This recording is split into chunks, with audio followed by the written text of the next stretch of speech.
ವಚನ ಸತ್ಯ ವಚನ, ಭೂಮಿಗೆ ಬಂದ ವಚನ. ವಚನ ಸತ್ಯ ವಚನ, ಭೂಮಿಗೆ ಬಂದ ವಚನ. ಆದಿಯಲ್ಲಿ ಇದ್ದ ವಚನ, ನಮ್ಮ ನೋಡ ಬಂದ ವಚನ. ವಚನ ಸತ್ಯ ವಚನ, ಭೂಮಿಗೆ ಬಂದ ವಚನ.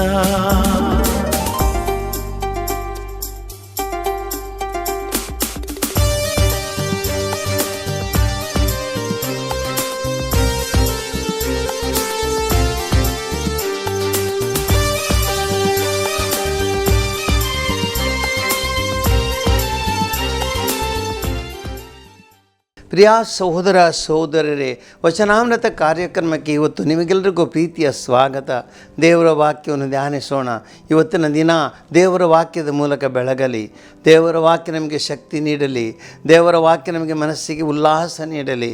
ನಾವು ಮಾಡೋ ಪ್ರತಿಯೊಂದು ಕಾರ್ಯಕ್ರಮಗಳು ದೇವರಿಂದ ಆಶೀರ್ವದಿಸಲ್ಪಡಲಿ ಎಂದು ಪ್ರಾರ್ಥಿಸ್ತಾ ಈ ಧ್ಯಾನವನ್ನು ಆರಂಭಿಸೋಣ. ಇವತ್ತಿನ ದೇವರ ವಾಕ್ಯ ಸಂತ ಪೌಲರು ರೋಮನರಿಗೆ ಬರೆದ ಪತ್ರದಿಂದ ಆರಿಸಲಾಗಿದೆ. ಅಧ್ಯಾಯ 9 ವಾಕ್ಯ 6ರಿಂದ ನಾವು ಕೇಳೋಣ. ದೇವರ ವಾಗ್ದಾನ ವಿಫಲವಾಯಿತೆಂದು ನಾನು ಹೇಳುತ್ತಿಲ್ಲ. ಇಸ್ರಾಯೇಲ್ ವಂಶದಲ್ಲಿ ಹುಟ್ಟಿದವರೆಲ್ಲರೂ ನಿಜವಾದ ಇಸ್ರಾಯೇಲರು ಅಲ್ಲ. ಅಂತೆಯೇ ಅಬ್ರಹಾಮನ ಸಂತತಿಯಲ್ಲಿ ಹುಟ್ಟಿದ ಮಾತ್ರಕ್ಕೆ ಎಲ್ಲರೂ ಅಬ್ರಹಾಮನ ಮಕ್ಕಳಾಗುವುದಿಲ್ಲ. ಇಸಾಕನಿಂದ ಹುಟ್ಟುವವರು ನಿನ್ನ ಸಂತತಿ ಎನಿಸಿಕೊಳ್ಳುವರೆಂದು ದೇವರು ಅಬ್ರಹಾಮನಿಗೆ ನುಡಿದರು. ಈ ಮಾತಿನ ಅರ್ಥವೇನೆಂದರೆ, ಶರೀರ ಸಂಬಂಧಗಳಿಂದ ಹುಟ್ಟಿದವರೆಲ್ಲರೂ ದೇವರ ಮಕ್ಕಳಾಗುವುದಿಲ್ಲ. ದೈವ ವಾಗ್ದಾನದ ಪರಿಣಾಮವಾಗಿ ಹುಟ್ಟಿದವರೇ ನಿಜವಾಗಿಯೂ ಅಬ್ರಹಾಮನ ಸಂತತಿ ಎನಿಸಿಕೊಳ್ಳುವರು. ನಿಯಮಿತ ಕಾಲದಲ್ಲಿ ನಾನು ಮರಳಿ ಬರುವೆನು, ಆಗ ಸಾರಳಿಗೆ ಒಬ್ಬ ಮಗನಿರುವನು. ಅಷ್ಟು ಮಾತ್ರವಲ್ಲ, ನಮ್ಮ ಮೂಲಪಿತ ಇಸಾಕನಿಂದ ರೆಬೆಕ್ಕಳಿಗೆ ಅವಳಿ ಜವಳಿ ಮಕ್ಕಳಾದರು. ಅವರು ಹುಟ್ಟುವುದಕ್ಕೆ ಮುಂಚೆ ಒಳ್ಳೆಯದನ್ನಾಗಲಿ ಕೆಟ್ಟದನ್ನಾಗಲಿ ಮಾಡುವುದಕ್ಕೆ ಮೊದಲೇ ಹಿರಿಯವನು ಕಿರಿಯವನಿಗೆ ಸೇವೆ ಮಾಡುವನೆಂದು ಆಕೆಗೆ ಹೇಳಲಾಗಿತ್ತು. ಇದರಿಂದ ದೇವರು ತಮಗಿಷ್ಟ ಬಂದವರನ್ನು ಆರಿಸಿಕೊಳ್ತಾರೆಂಬ ಸಂಕಲ್ಪ ಸ್ಥಿರಗೊಂಡಿತು. ಈ ಸಂಕಲ್ಪ ಮಾನವನು ಸಾಧಿಸಿದ ಕಾರ್ಯಗಳ ಮೇಲೆ ಸಾಧಿಸುವ ಸತ್ಕಾರ್ಯಗಳಿಂದ ಮಾತ್ರವಲ್ಲ, ಕರೆ ನೀಡುವ ದೇವರ ಚಿತ್ತದ ಮೇಲೆ ನೆಲೆಗೊಂಡಿದೆ. ಅಂತೆಯೇ ನಾನು ಯಾಕೋಬನನ್ನು ಪ್ರೀತಿಸಿದ್ದೆನು, ಎಸಾವನನ್ನು ದ್ವೇಷಿದ್ದೆನೆಂದು ಪವಿತ್ರ ಗ್ರಂಥದಲ್ಲಿ ಲಿಖಿತವಾಗಿದೆ. ಸಹೋದರ ಸಹೋದರರೇ, ಈ ದೇವರ ವಾಕ್ಯವನ್ನು ನಾವು ಧ್ಯಾನಿಸೋಣ. ಅನೇಕ ಬಾರಿ ನಾವು ಮನುಷ್ಯರು ನಾನು ಅವರ ವಂಶದವನು ಇವರ ವಂಶದವನಿಂದ ನಮ್ಮ ಬಡಾಯಿ ಕೊಚ್ಚಿಕೊಳ್ಳುತ್ತೇವೆ. ನಮ್ಮಲ್ಲಿ ಕೆಲವೊಮ್ಮೆ ಈ ಧರ್ಮ ಜಾತಿ ಅಥವಾ ನಮ್ಮ ಆ ಒಂದು ಮನೋಭಾವ ಎಷ್ಟಿರ್ತದೆ, ನಾವು ಮೇಲ್ವರ್ಗದವನು ನಾವು ಕೀಳ್ವರ್ಗದರೆಂಬ ಒಂದು ರೀತಿಯ ಆ ಒಂದು ಚಿಂತನೆ ನಮ್ಮಲ್ಲಿದೆ. ಅದು ಬಹಳ ಆಳದ ಚಿಂತನೆ, ಕೆಟ್ಟ ಚಿಂತನೆ ಅದು. ದೇವರ ವಾಕ್ಯ ಇವತ್ತು ಏನು ಹೇಳ್ತದೆ? ಯಾರು ದೇವರಿಂದ ಆರಿಸಲ್ಪಟ್ಟು ಅವರು ಪ್ರಮುಖರು. ದೇವರ ಮುಂದೆ ನಾವು ಒಳ್ಳೆಯವರಾಗಿ ಬಾಳುವುದೇ ನಮ್ಮ ಹಿರಿಮೆಗೆ ಸಾಕ್ಷಿ. ನಾವು ಹುಟ್ಟುವ ಜನಾಂಗದಿಂದಲ್ಲ, ನಾವು ಹುಟ್ಟುವ ಕುಟುಂಬದಿಂದಲ್ಲ, ಯಾವುದೋ ವಂಶದಿಂದಲ್ಲ. ನಾವು ಆ ವಂಶದವರು, ನಾವು ಈ ವಂಶದವರು. ವಂಶ ನಮಗೆ ಶ್ರೇಷ್ಠತೆ ಕೊಡುವುದಿಲ್ಲ. ನಮ್ಮ ಜೀವನ, ನಮ್ಮ ಚಿಂತನೆ, ನಾವು ಜೀವಿಸುವ ರೀತಿ, ಹೃದಯ, ಇದು ಬಹಳ ಮುಖ್ಯ. ಇದರ ಮೂಲಕ ನಾವು ದೇವರಲ್ಲಿ ಗುರುತಿಸಲ್ಪಡಬೇಕು. ಹೃದಯ ಮನುಷ್ಯನಿಗೆ ಬಹಳ ಮುಖ್ಯ. ಯಾವುದೋ ಒಳ್ಳೆ ವಂಶದಲ್ಲಿ ಹುಟ್ಟಿದವನಾಗಿರ್ಬೋದು ನೀನು. ಆ ಮಾತ್ರಕ್ಕೆ ಆ ವಂಶದಲ್ಲಿ ಹುಟ್ಟಿದ ಕೂಡಲೇ ಮನುಷ್ಯರಲ್ಲಿ ನೀನು ಶ್ರೇಷ್ಠನಾಗುವುದಿಲ್ಲ. ನಿನ್ನಲ್ಲಿ ಪಿತರಿಗೋಸ್ಕರ ಪ್ರೀತಿ ಇಲ್ಲ ಎಂಬುದಾದರೆ ಅದು ಏನು ನಿನಗೆ ಮುಖ್ಯವಲ್ಲ. ಕೆಲವು ವರ್ಷಗಳ ಹಿಂದೆ ನಾನು ಒಂದು ಕಂಡ ದೃಶ್ಯ, ಒಬ್ಬ ರಾಜಕಾರಣಿ, ನಮ್ಮ ದೇಶದ ಒಬ್ಬ ರಾಜಕಾರಣಿ, ಅವರ ಪುತ್ರ, ಅವರು ರಾಜಕಾರಣಿ, ಅವರು ಈ ಬಡವರಿಗೆ ಸಹಾಯ ಮಾಡಲು ಬಂದವರು, ಅವರು ಈ ಬಿಸ್ಕಿಟ್ ಪ್ಯಾಕೆಟ್ಗಳನ್ನು ಅವರಿಗೆ ನೀಡಿದರು. ಯಾವ ರೀತಿ ಗೊತ್ತಾ? ಹೀಗೆ ಬಿಸಾಡಿಬಿಟ್ರು, ಬಿಸಾಡಿ ಹೀಗೆ. ಅದೇನು ನಾಯಿಗಳಾದರೂ ಶ್ರೇಷ್ಠ. ನಾಯಿಗೂ ನಾವು ಒಳ್ಳೆಯ ರೀತಿಯಲ್ಲಿ ಆಹಾರ ಕೊಡ್ತೇವೆ. ಬಿಸಾಡುವುದು ಎಂಥ ಅವಮಾನ! ನಾನು ಕಂಡಂಥ ಒಂದು ದೃಶ್ಯ ಇದು. ಮನುಷ್ಯನ ಶ್ರೇಷ್ಠತೆ ನೀನು ಯಾವುದೇ ಒಂದು ಪಕ್ಷದಲ್ಲಿದ್ದರೂ ಅಥವಾ ನಿನ್ನ ಅಧಿಕಾರದಲ್ಲಿ ಅದರಿಂದ ಬರಲ್ಲ. ನೀನು ಜೀವಿಸುವ ರೀತಿ, ನೀನು ತೋರಿಸುವಂಥ ಪ್ರೀತಿ, ನಿನ್ನ ಹೃದಯದಲ್ಲಿರುವ ಆ ಒಂದು ಕರುಣೆ, ಇತರರಿಗೋಸ್ಕರ ನಿನ್ನಲ್ಲಿರುವ ಆ ಒಂದು ರೀತಿಯ ಎಷ್ಟು ಕಾಳಜಿ, ಅದು ಮುಖ್ಯ. ಅದು ನಿನ್ನನ್ನು ಮನುಷ್ಯನಾಗಿ ಮಾಡುತ್ತೆ. ಇದೇ ಸಂತ ಪೌಲರು ಹೇಳ್ತಾರೆ, ಇಸ್ರಾಯೇಲ್ ವಂಶದಲ್ಲಿ ಹುಟ್ಟಿದವರೆಲ್ಲರೂ ನಿಜವಾದ ಇಸ್ರಾಯೇಲರಲ್ಲ. ಏನು ಹೇಳ್ತದೆ ವಾಕ್ಯ? ಆ ವಂಶದಲ್ಲಿ ನೀನು ಹುಟ್ಟಿರ್ಬೋದು, ಯಾವುದೇ ರಾಜಕೀಯ ಮನೆತನದಲ್ಲಿ ನೀವು ಹುಟ್ಟಿರ್ಬೋದು, ಯಾವುದೊಬ್ಬ ಶ್ರೇಷ್ಠ ವ್ಯಕ್ತಿಯ ಕುಟುಂಬದಲ್ಲಿ ನೀನು ಹುಟ್ಟಿರ್ಬೋದು, ಯಾವುದೇ ಒಂದು ಜಾತಿ ಧರ್ಮದಲ್ಲಿ ಹುಟ್ಟಿರ್ಬೋದು. ನಿನ್ನ ಶ್ರೇಷ್ಠತೆ ಅದರಲ್ಲಿ ಹೊಂದಿಕೊಂಡಿಲ್ಲ. ನಿನ್ನ ಶ್ರೇಷ್ಠತೆ ಆ ಧರ್ಮವನ್ನು ಯಾವ ರೀತಿ ಪಾಲಿಸುತ್ತಿ, ಮನುಷ್ಯ ರೀತಿಯಲ್ಲಿ ಯಾವ ರೀತಿ ಮನುಷ್ಯರಿಗೆ ಆ ಪ್ರೀತಿಯನ್ನು ಯಾವ ರೀತಿ ತೋರಿಸ್ತಿ, ಅದರಲ್ಲಿ ನಿನ್ನ ಶ್ರೇಷ್ಠತೆ ಹೊಂದಿಕೊಂಡಿದೆ. ಆದ್ದರಿಂದ ನಾವು ಕೇವಲ ಆ ಒಂದು ವರ್ಗದಲ್ಲಿ, ವಂಶದಲ್ಲಿ, ಕುಟುಂಬದಲ್ಲಿ ಹುಟ್ಟಿದ ಮಾತ್ರಕ್ಕೆ ನಾವು ಒಳ್ಳೆಯವರಾಗುವುದಿಲ್ಲ. ಒಳ್ಳೆಯವರಾಗುವುದು ಜೀವನದಿಂದ, ನಾವು ಪಾಲಿಸುವ ತತ್ವಗಳಿಂದ, ನಾವು ಹೊಂದಿರುವ ಚಿಂತನೆಯಿಂದ, ನಮ್ಮ ಜೀವನದ ಶೈಲಿಯಿಂದ, ಅದರಿಂದಾಗಿ ನಾವು ಶ್ರೇಷ್ಠರಾಗುತ್ತೇವೆ. ಅದು ಬಹಳ ಮುಖ್ಯ. ಇದನ್ನೇ ಸಂತ ಪೌಲರು ಹೇಳ್ತಾರೆ. ಮುಂದೆ ಹೇಳ್ತಾರೆ, ಈ ಮಾತಿನ ಅರ್ಥವೇನೆಂದರೆ, ಶರೀರ ಸಂಬಂಧದಿಂದ ಹುಟ್ಟಿದವರೆಲ್ಲರೂ ದೇವರ ಮಕ್ಕಳಾಗುವುದಿಲ್ಲ. ದೈವ ವಾಗ್ದಾನದ ಪರಿಣಾಮವಾಗಿ ಹುಟ್ಟಿದವರೇ ನಿಜವಾಗಿಯೂ ಅಬ್ರಾಮನ ಸಂತತಿ ಎನಿಸಿಕೊಳ್ಳುವರು. ಶರೀರ ಸಂಬಂಧದಿಂದ ಹುಟ್ಟಿದವರೆಲ್ಲರೂ ದೇವರ ಮಕ್ಕಳಾಗುವುದಿಲ್ಲ. ಸ್ಪಷ್ಟ. ಈ ಲೋಕದಲ್ಲಿ ನಾವು ಮನುಷ್ಯರಾಗಿ ಹುಟ್ಟುತ್ತೇವೆ, ಆದರೆ ದೇವರ ಮಕ್ಕಳಾಗಬೇಕಾದ್ರೆ ನಾವು ಆ ದೇವರ ಆ ವಿಶ್ವಾಸವನ್ನು ನಾವು ಪಾಲಿಸಬೇಕು ಜೀವನದಲ್ಲಿ. ಮನುಷ್ಯರಾಗಿ ಹುಟ್ಟಿದ ಕೂಡಲೇ ನಾವು ದೇವರ ಮಕ್ಕಳಾಗುವುದಿಲ್ಲ. ಶೈತಾನನ ಮಕ್ಕಳಾಗ್ಬೋದು, ನಾವು ಕೆಟ್ಟ ಮಕ್ಕಳಾಗ್ಬೋದು, ದೇವರ ಮಕ್ಕಳಾಗಿ ಸಾಧ್ಯ ಇಲ್ಲ. ದೈವ ವಾಗ್ದಾನದ ಪರಿಣಾಮವಾಗಿ ಹುಟ್ಟಿದವರೇ ನಿಜವಾದ ಅಬ್ರಾಮನ ಸಂತತಿ. ದೇವರಿಂದ, ದೇವರ ವಾಕ್ಯದ ಮೂಲಕ, ದೈವ ವಾಗ್ದಾನದ ಮೂಲಕ ನಮ್ಮ ಜೀವನ ನಡೆಯಬೇಕು.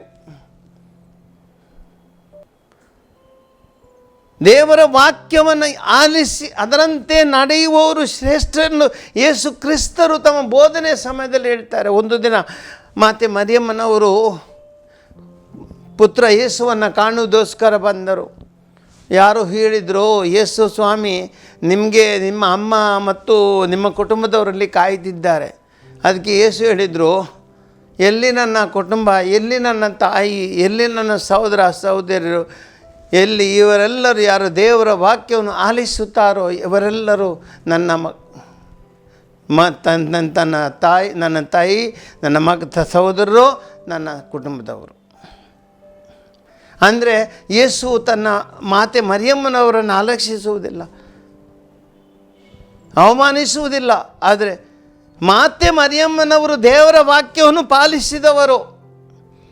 ಅದೇ ಯೇಸು ಹೇಳ್ತಾರೆ, ಶ್ರೇಷ್ಠತೆ ಜನ್ಮದಿಂದಲ್ಲ, ರಕ್ತ ಸಂಬಂಧದಿಂದಲ್ಲ, ಜೀವನ ಪಾಲನೆ, ಕರ್ತವ್ಯ ಪಾಲನೆ, ದೇವರ ವಾಕ್ಯದ ಪಾಲನೆ, ದೇವರ ವಾಗ್ದಾನವನ್ನು ನಾವು ಯಾವತ್ತೂ ಜೀವಿಸ್ತೇವೆ, ಅದು ಭಾಳ ಮುಖ್ಯ. ದೇವರ ಮುಂದೆ ನಾವು ಒಳ್ಳೆಯವರಾಗಿರಬೇಕು, ದೇವರ ಮುಂದೆ ನಮ್ಮ ಜೀವನ ಒಳ್ಳೆಯದಾಗಿರಬೇಕು, ದೇವರಿಗೆ ಮೆಚ್ಚುವಂಥ ಜೀವನ ಇರಬೇಕು, ಮನುಷ್ಯರನ್ನು ಮೆಚ್ಚಿಸುವುದಲ್ಲ. ಅನೇಕ ಬಾರಿ ನಾವು ಮನುಷ್ಯರನ್ನು ನೋಡ್ತೇವೆ, ಮನುಷ್ಯರನ್ನು ಮೆಚ್ಚಿಸುವುದು. ಒಬ್ಬ ರಾಜಕಾರಣಿ ಬಂದರೆ ಸಾಕು, ಹೌದು ಅವರ ಹಿಂದೆ ಹೋದರು, 100 ಜನ ಇವರ ಹಿಂದೆ ಹೋಗ್ತಾರೆ. ಯಾಕೆ? ಮೆಚ್ಚಿಸುವುದಕ್ಕೋಸ್ಕರ. ಫೋಟೋದಲ್ಲಿ ನಿಲ್ತಾರೆ, ಮೆಚ್ಚಿಸುವುದಕ್ಕೋಸ್ಕರ. ದೇವರನ್ನು ಮೆಚ್ಚಿಸಲು ಫೋಟೋದಲ್ಲಿ ನಿಲ್ಲಬೇಕಾಗಿಲ್ಲ, ದೇವರನ್ನು ಮೆಚ್ಚಿಸಲು ನೀವು ಸಾರ್ವಜನಿಕವಾಗಿ ನೀನು ತೋರ್ಪಡಿಸಬೇಕಾಗಿಲ್ಲ.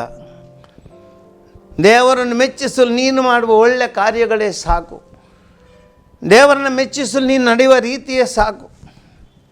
ಅದು ಭಾಳ ಮುಖ್ಯ. ನಾವೆಲ್ಲ ದೇವರನ್ನು ಮೆಚ್ಚಿಸಬೇಕು, ಮನುಷ್ಯರನ್ನಲ್ಲ. ಮನುಷ್ಯರನ್ನು ಮೆಚ್ಚಿಸುವವರು ದೇವರ ಮಕ್ಕಳಲ್ಲ. ಮನುಷ್ಯರನ್ನು ಮೆಚ್ಚಿಸುವವರು ಯಾವತ್ತೂ ದೇವರ ಮಕ್ಕಳಲ್ಲ. ಅವರು ಈ ಲೋಕದಲ್ಲಿ ತನಗೋಸ್ಕರ ಬದುಕೋರು, ದೇವರ ಪ್ರೀತಿಗೋಸ್ಕರ ಬದುಕೋರಲ್ಲ. ಸ್ಪಷ್ಟವಾಗಿ ದೇವರ ವಾಕ್ಯ ಹೇಳುತ್ತೆ. ಅದರಿಂದ ಸಹೋದರ ಸಹೋದರರೇ, ನಾವೆಲ್ಲರೂ ಯೋಚಿಸೋಣ ನಮ್ಮ ಜೀವನದ ಬಗ್ಗೆ. ನಮ್ಮ ಜೀವನದಲ್ಲಿ ನಾವು ದೇವರ ಮಕ್ಕಳಂತ ಹೇಳ್ಕೊಳ್ಬೇಕಾದ್ರೆ ನಮ್ಮ ಜೀವನ ಆಗಿರಬೇಕು. ಮುಂದೆ ಹೇಳ್ತದೆ ದೇವರ ವಾಕ್ಯ, ದೇವರ ಆ ವಾಗ್ದಾನ ದೇವರ ಹೀಗಿತ್ತು, ನಿಯಮಿತ ಕಾಲದಲ್ಲಿ ನಾನು ಮರಳಿ ಬರುವೆನು, ಆಗ ಸಾರಳಿಗೆ ಒಬ್ಬ ಮಗನಿರುವನು. ಅಬ್ರಹಾಮನ ವಿಶ್ವಾಸದ ಬಗ್ಗೆ ಇಲ್ಲಿ ಮಾತನಾಡ್ತಾರೆ. ಅಬ್ರಹಾಮನ ಜೀವನ ಯಾವ ರೀತಿಯಲ್ಲಿತ್ತು? ಕೇವಲ ಆರಿಸಲ್ಪಟ್ಟು ಎಂಬ ಕಾರಣದಿಂದ ಅಲ್ಲ, ಅಬ್ರಹಾಮನು ದೇವರಿಗೆ ವಿಶ್ವಾಸಿತವಾಗಿ ಜೀವಿಸಿದನು. ಅವನ ಜೀವನ ಆಗಿತ್ತು. ಅವನ ಜೀವನದ ಪರಿಣಾಮವಾಗಿ ದೇವರ ವಾಗ್ದಾನ ಅವರಲ್ಲಿ ಕಾರ್ಯರೂಪಗೊಂಡಿತು. ಒಬ್ಬ ಮಗನಾದನವರಿಗೆ ಸಂತತಿ ಕೊಡಲ್ಪಟ್ಟಿತು. ಅಷ್ಟರಲ್ಲೂ ನಾವು ಆದಿಕಾಂಡದಲ್ಲಿ 22ನೇ ಅಧ್ಯಾಯಕ್ಕೆ ಹೋಗಿ ನೋಡಿ, ಓದೋಣ. ಅಲ್ಲಿ ಏನು ಹೇಳ್ತಾರೆ? ನಾವು ದೇವರು ಅಬ್ರಹಾಮನಿಗೆ ಹೇಳ್ತಾರೆ, ಅಬ್ರಹಾಮ್ ನಿನ್ನ ಒಬ್ಬನೇ ಅದೇ ದೇವರು ಕೊಟ್ಟಂಥ, ವಿಶೇಷವಾಗಿ ಆಶೀರ್ವದಿಸಲ್ಪಟ್ಟು ದೇವರು ಕೊಟ್ಟಂಥ ಮಗ. ಈ ಮಗನನ್ನು ನನಗೆ ಮೊರಾಯ ಪರ್ವತದಲ್ಲಿ ಬಲಿಯಾಗಿ ಅರ್ಪಿಸು, ಬಲಿಕಾಣಿಕೆಯಾಗಿ ಅರ್ಪಿಸು. ದೇವರ ವಾಕ್ಯವನ್ನು ಪಾಲಿಸ್ತಾರೆ ಅಬ್ರಹಾಂ. ಮಗನನ್ನು ಕರ್ಕೊಂಡು ಆ ಮೊರಾಯ ಪರ್ವತಕ್ಕೆ ನಡೆಯುತ್ತಾರೆ. ಕಟ್ಟಿಗೆ ಮತ್ತು ಏನು ಅಗತ್ಯ ವಸ್ತುಗಳನ್ನು ಕೊಂಡೊಯ್ತಾರೆ. ಕಟ್ಟಿಗೆಯನ್ನು ಅಲ್ಲಿ ರಾಶಿ ಮಾಡಿ ಒಂದು ವೇದಿಯನ್ನು ಸಿದ್ಧಪಡಿಸ್ತಾರೆ. ಅದರ ಮೇಲೆ ಮಗನನ್ನು ಅಲ್ಲಿ ಕೈ ಕಾಲು ಕಟ್ಟಿ ಬಲಿಯೊಂದು ಅರ್ಪಿಸಲಿ ಅವರು ಸಿದ್ಧರಾಗುವಾಗ ದೇವದೂತರು ಬಂದು ತಡೆಯುತ್ತಾರೆ. ಅಬ್ರಹಾಂ, ಹಾಗೆ ಮಾಡಬೇಡ, ನನ್ನ ಜೀವ ನನಗೆ ಮೆಚ್ಚಿತು, ನೀನು ವಿಶ್ವಾಸ ನನಗೆ ತಿಳಿಯಿತು, ಆದ್ದರಿಂದ ನಾನು ನಿನ್ನನ್ನು ಆಶೀರ್ವದಿಸುವೆನು. ಇದು ಜೀವನ. ದೇವರು ಕೊಟ್ಟಂಥ ಒಬ್ಬನೇ ಒಬ್ಬ ಮಗನನ್ನು ಅಬ್ರಹಾಮನು ಅವರಿಗೆ ಬಲಿಕಾಣಿಕೆ ಅರ್ಪಿಸಲು ಸಿದ್ಧವಾದರು. ಯಾಕೆ? ಈ ಮಗನನ್ನು ನಾನು ಪಡೆದವನಲ್ಲ, ದೇವರು ಕೊಟ್ಟಂಥ ಮಗ. ದೇವರು ಕೊಟ್ಟಂಥ ಮಗ ದೇವರೇ ಕೇಳುವಾಗ ನಾನು ಹೇಗೆ ಇಲ್ಲ ಹೇಳಲಿ? ಎಲ್ಲಿ ನನ್ನ ವಿಶ್ವಾಸ? ನನ್ನ ವಿಶ್ವಾಸವಿರುವುದು ಅವರಿಗೆ, ಅವರ ವಾಕ್ಯದ ಪ್ರಕಾರ ನಡೆಯುವುದು. ಇದೇ ರೀತಿಯಲ್ಲಿ ಅವರು ನಡೆದರು, ವಿಶ್ವಾಸಿಯಾಗಿ ಬದುಕಿದರು. ಸಹೋದರ ಸಹೋದರರೇ, ಇದು ಜೀವನ, ಇದು ಜೀವನ ಮನುಷ್ಯನ. ಆದ್ದರಿಂದ ನಾವು ನಮ್ಮ ಜೀವನದಲ್ಲಿ ನೆನಪಿಡೋಣ, ದೇವರ ಮಕ್ಕಳಾಗಿ ನಾವು ಬದುಕಬೇಕು, ದೇವರ ಮಕ್ಕಳಾಗಿ ನಾವು ಬದುಕಬೇಕು. ಮುಂದೆ ಹೇಳ್ತದೆ, ಅಷ್ಟು ಮಾತ್ರವಲ್ಲ, ನಮ್ಮ ಮೂಲ ಪಿತನ ಇಸಾಕನಿಂದ ರೆಬೆಕ್ಕಳಿಗೆ ಅವಳಿ ಜವಳಿ ಮಕ್ಕಳಾದರು. ಅವರು ಹುಟ್ಟುವುದಕ್ಕೆ ಮುಂಚೆ ಒಳ್ಳೆಯದಾಗಲಿ ಕೆಟ್ಟವನಿಗೆ ಮಾಡೋದಕ್ಕೆ ಕಿರಿಯನವನಿಗೆ ಸೇವೆ ಮಾಡುವನು. ಅಂದರೆ ಇಸಾಕನಿಗೆ 2 ಮಕ್ಕಳಿದ್ದರು, ಎಸಾವ ಮತ್ತು ಯಾಕೋಬ. ದೇವರ ಇಚ್ಛೆ ಹೇಗಿತ್ತಂದರೆ, ಹಿರಿಯ ಮಗನಾದ ಎಸೋವನು ಕಿರಿಯ ಮಗನಾದ ಯಾಕೋಬನ ಸೇವೆ ಮಾಡಬೇಕಾಯಿತು. ಅಂದರೆ ಶ್ರೇಷ್ಠತೆ ಬರುವುದು ನಾನು ದೊಡ್ಡ ಮಗ ಚಿಕ್ಕ ಮಗ ಅಂತ ಅಲ್ಲ, ದೇವರ ಇಚ್ಛೆಯೇನು ಅದರಂತೆ. ದೇವರ ಇಚ್ಛೆ ಮುಖ್ಯ. ಯಾರ ಸೇವೆ ಯಾರು ಮಾಡಬೇಕು, ಯಾವರ ಜೀವನದಲ್ಲಿ ಏನಾಗಬೇಕು, ಇದನ್ನು ನಿರ್ಧರಿಸುವವರು ದೇವರು. ಬರೀ ನಾನು ದೊಡ್ಡ ಮಗನಾಗಿ ಹುಟ್ಟಿದ್ದೇನೆ, ಬರೀ ನಾನು ಈ ಜಾತಿಯಲ್ಲಿ ಹುಟ್ಟಿದ್ದೇನೆ, ಬರೀ ನಾನು ಈ ವರ್ಗದಲ್ಲಿ ಹುಟ್ಟಿದ್ದೇನೆ, ನಾನು ಈ ವಂಶದವನು, ಈ ರೀತಿಯಿಂದ ನಿನ್ನ ಹಿರಿಮೆ ಇಲ್ಲ. ನಿನ್ನ ಹಿರಿಮೆ ಇರೋದು ಜೀವಿಸುವ ರೀತಿಯಲ್ಲಿ, ದೇವರ ಇಚ್ಛೆಯಲ್ಲಿ. ಆ ಸೇವೆ, ಹಿರಿಯನು ಕಿರಿಯವನ ಸೇವೆ ಮಾಡಬೇಕು. ಸಹೋದರ ಸಹೋದರರೇ, ಯೇಸು ಕ್ರಿಸ್ತರು ಕೇವಲ ಮಾತುಗಳಿಂದ ಇದನ್ನು ಆಡುವುದಲ್ಲ. ಅವರು ಏನು ಮಾಡಿದರು? ಪವಿತ್ರ ಗುರುವಾರದಿಂದ ಅವರು ಮಾಡಿದಂಥ ಒಂದು ಅದ್ಭುತ ಕಾರ್ಯ, ತನ್ನ ಶಿಷ್ಯರೊಂದಿಗೆ ಭೋಜನವನ್ನು ಮಾಡ್ತಿದ್ದರು. ಈ ಸಮಯದಲ್ಲಿ ಯೇಸು ಕ್ರಿಸ್ತರು ಭೋಜನದಿಂದ ಎದ್ದು ಸೊಂಟಗೊಂದು ಬಟ್ಟೆಯನ್ನು ಕಟ್ಟಿ ಮೊಣಕಾಲುರಿ ತನ್ನ ಶಿಷ್ಯರ ಪಾದವನ್ನು ತೊಳೆಯತೊಡಗಿದರು. ಯಾರು? ಯೇಸು, ದೇವರ ಮಗನಾದ ಯೇಸು, ಬೋಧಕನಾದ ಯೇಸು, ಗುರುವಾದ ಯೇಸು. ದೇವರ ಮಗ, ಬೋಧಕ, ಗುರು, ಶಿಷ್ಯರ ಪಾದ ತೊಳೆಯುವುದು. ಪೇತ್ರನು ಹೇಳ್ತಾನೆ, ಸ್ವಾಮಿ ಬೇಡ ಬೇಡ ಬೇಡ, ನೀವು ಗುರು, ನೀವು ನನ್ನ ದೇವರ ಮಗ, ನೀವು ನನ್ನ ಕಾಲು ತೊಳೆಯುವುದು ಬೇಡ ಬೇಡ. ಯೇಸು ಕ್ರಿಸ್ತರು ಹೇಳ್ತಾರೆ, ಪೇತ್ರ ಅಡ್ಡ ಬರಬೇಡ, ದೇವರ ಇಚ್ಛೆ ಹಾಗೆ. ಒಂದು ವೇಳೆ ನೀನು ನನಗೆ ಬಿಡಲ್ಲ, ದೇವರ ಪ್ರೀತಿಗೆ ನಿನ್ನ ಪಾತ್ರನಾಗುವುದಿಲ್ಲ. ಅದೆಂಥ ಅದ್ಭುತ ಕಾರ್ಯ! ಇದು ನಿಜವಾದ ಜೀವನ. ನಮ್ಮ ಹಿರಿಮೆ, ನಮ್ಮ ಶ್ರೇಷ್ಠತೆ ನಮ್ಮ ಹುಟ್ಟಿನಿಂದಲ್ಲ, ನಮ್ಮ ವಂಶದಿಂದಲ್ಲ, ನಮ್ಮ ವರ್ಗದಿಂದಲ್ಲ, ನಮ್ಮ ಜಾತಿ ಧರ್ಮದಿಂದಲ್ಲ, ಹೃದಯದಿಂದ, ಜೀವನ ಶೈಲಿಯಿಂದ, ನಾವು ಮಾಡೋ ಒಳ್ಳೆಯ ಕಾರ್ಯಗಳಿಂದ.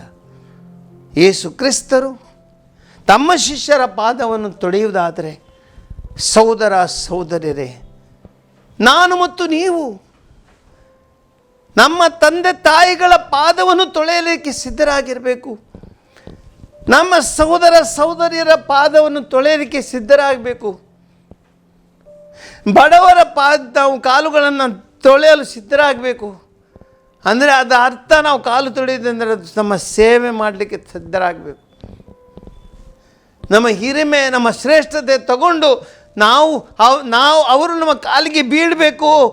ಎಲ್ಲರೂ ನನಗೆ ಈ ಮನೋಭಾವ ನಮ್ಮದು ಇರಬಾರ್ದು. ನಾನು ನಮ್ರನಾಗಬೇಕು, ವಿನಮ್ರನಾಗಬೇಕು. ನಾನು ಇತರರಿಗೆ ಸೇವೆಯನ್ನು ಮಾಡುವಂಥ ವ್ಯಕ್ತಿ ಆಗಬೇಕು. ಆ ಸಣ್ಣತನ ನಮ್ಮಲ್ಲಿ ಇರಬೇಕು, ವಿನಮ್ರತೆ ನಮ್ಮಲ್ಲಿರಬೇಕು. ಎಲ್ಲ ದೊಡ್ಡತನ ಬಿಟ್ಟಬೇಕು, ದೊಡ್ಡಸ್ತಿಗೆ ಬಿಟ್ಟುಬಿಡಬೇಕು.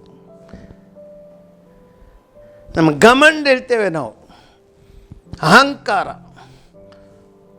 ಗರ್ವ, ಇದನ್ನು ಬಿಟ್ಟುಬಿಡಬೇಕು. ಸರಳರಾಗಬೇಕು, ವಿನಮ್ರರಾಗಬೇಕು, ಇತರ ಸೇವೆಯನ್ನು ಮಾಡುವಂಥವ್ರಾಗಬೇಕು. ಇದು ಜೀವನ.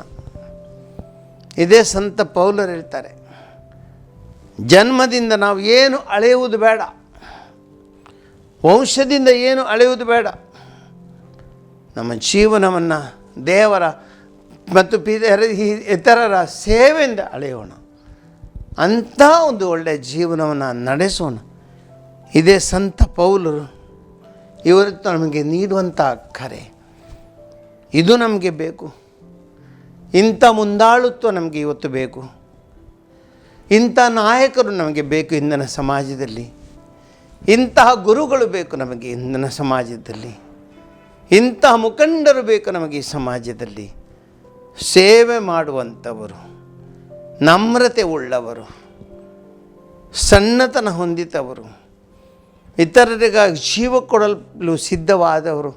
ಇಂಥ ಒಂದು ರೀತಿಯ ಜೀವನ ಇವತ್ತು ಇಡೀ ಸಮಾಜದಲ್ಲಿ, ಇಡೀ ನಮ್ಮ ಧರ್ಮದಲ್ಲಿ, ಇಡೀ ನಮ್ಮ ಜನಾಂಗದಲ್ಲಿ ಕಾಣಿಸಿಕೊಳ್ಳಲಿ ಎಂದು ದೇವರಲ್ಲಿ ಪ್ರಾರ್ಥಿಸೋಣ.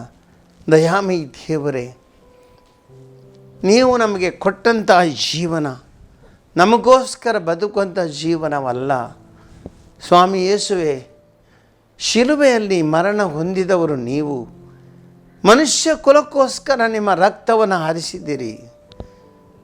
ನಿಮ್ಮ ಪಂಚ ಗಾಯಗಳಿಂದ ಬರುವಂಥ ರಕ್ತದ ಮೂಲಕ ಇಡೀ ಲೋಕವನ್ನು ಪವಿತ್ರೀಕರಿಸಿದಿರಿ. ಕೊನೆಯ ಭೋಜನದಲ್ಲಿ ಶಿಷ್ಯರ ಪಾದವನ್ನು ತೊಳೆದಿರಿ ಸ್ವಾಮಿ. ಇಂಥ ಅದ್ಭುತ ಪ್ರೀತಿಯನ್ನು ನೀವು ತೋರಿಸಿದ್ರಿ. ನಿಮ್ಮ ಶ್ರೇಷ್ಠತೆ ದೇವರ ಮಗನೆಂಬುದು ಅದರಲ್ಲಿ ಹೊಂದಿಕೊಂಡಿರಲಿಲ್ಲ. ದೇವರ ಮಗನೆಂದ ಹಿರಿಮೆಯನ್ನು ಇಟ್ಕೊಳ್ಳಲಿಲ್ಲ. ಬದಲಾಗಿ ದೇವರ ಮಗನಾದ ನೀವು ಇತರರ ಪಾದವನ್ನು ತೊಳೆದು ಸೇವೆ ಮಾಡಿ, ಇತರರ ಜೀವನದ ಕಷ್ಟ ಸುಖ ನೋವುಗಳಲ್ಲಿ ಒಂದಾಗಿ ಅದೆಷ್ಟೋ ಅದ್ಭುತಗಳನ್ನು ಮಾಡಿ ರೋಗಿಗಳನ್ನು ಗುಣಪಡಿಸಿ ಇಂಥ ಒಂದು ರೀತಿಯಲ್ಲಿ ನಿಮ್ಮ ಪ್ರೀತಿ ತೋರಿಸಿದ್ರಿ ಸ್ವಾಮಿ. ಇದೇ ರೀತಿ ನನ್ನ ಜೀವನವು ಇರಲಿ, ಆಗಲಿ ಎಂದು ನಾನು ಪ್ರಾರ್ಥಿಸಿ ನನ್ನ ಆಶೀರ್ವದಿಸಿರಿ. ಆಮೇಲೆ